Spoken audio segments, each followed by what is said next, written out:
Okay, so in this example I've got a character walk cycle that's just looping, and I want to add some variation to it without actually destroying the original animation.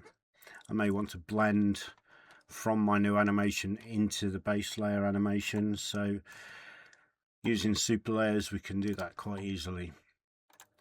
So we open the panel, and let's say I want this character to be holding a box, so let's just create a box, and we'll come under model, geometry, cube, and let's just make that 1/2 meter.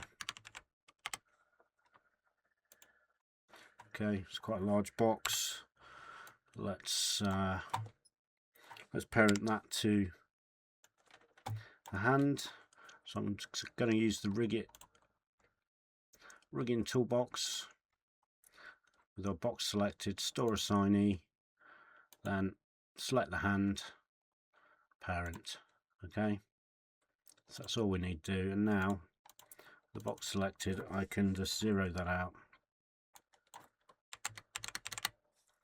and that should be parented to his hand.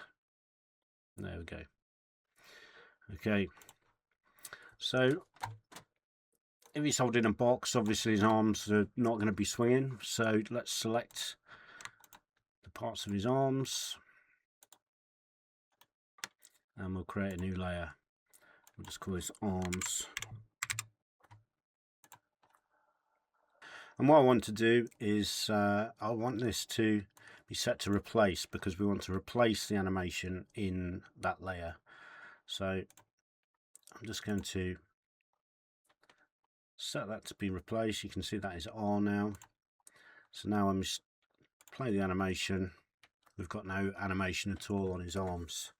So what we can do is we can just pose his arms now.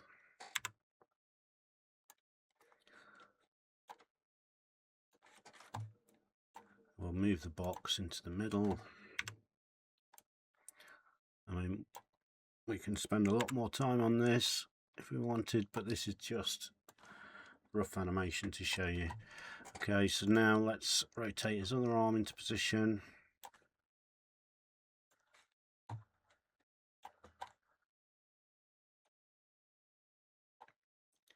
And let's rotate this one. Something like that will do us for now.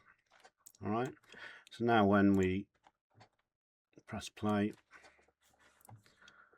we can see he's holding his box.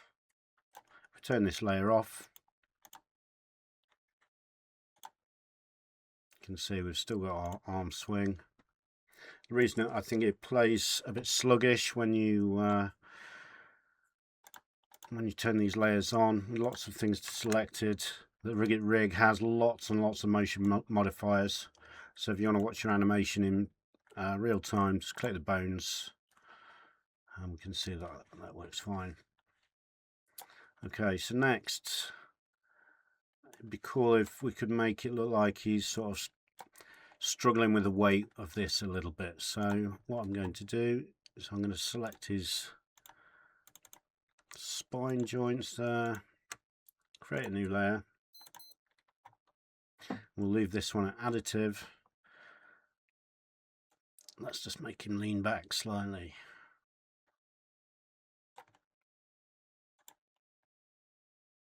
Okay. Maybe we need to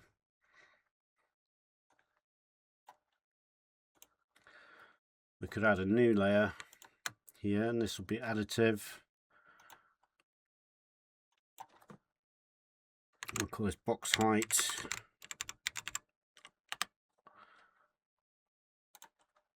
Okay, so we can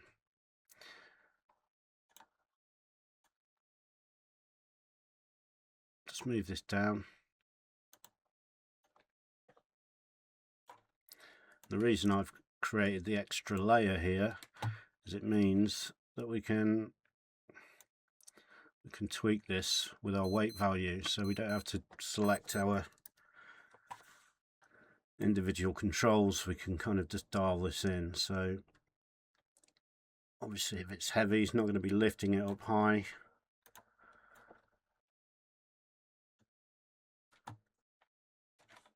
So let's also add a new layer for his root. Sorry, I've just realized I'm not named that, so I'm just going to call this one lean.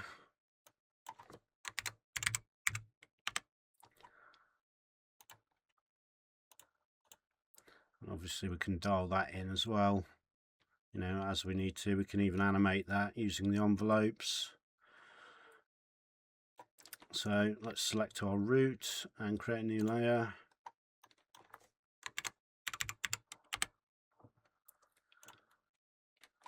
And we'll leave that at additive. And we can now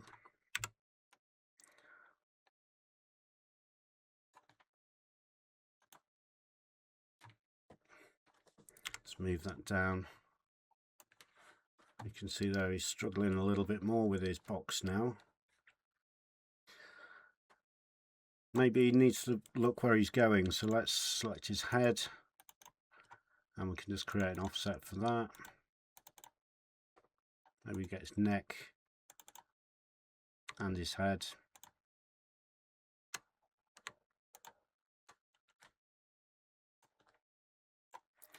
Well, it's slowing down all of a sudden. Let's just select the bones here. Select his head. Create a new layer. Call that head. Okay, and then we can select the neck. There we go, and we can add that to our layer. So at this point, let's select both of those and then just rotate them up.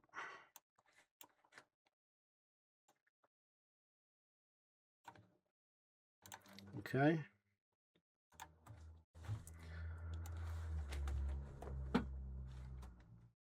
You can see he's struggling a little bit now with this heavy box. We can go in and tweak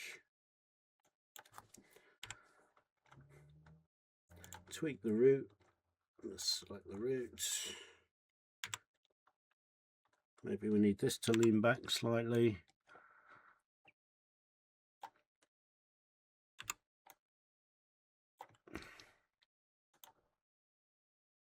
There we go. We've got a completely different looking animation here. We select our base layer, or actually just turn the visibility off on all of these.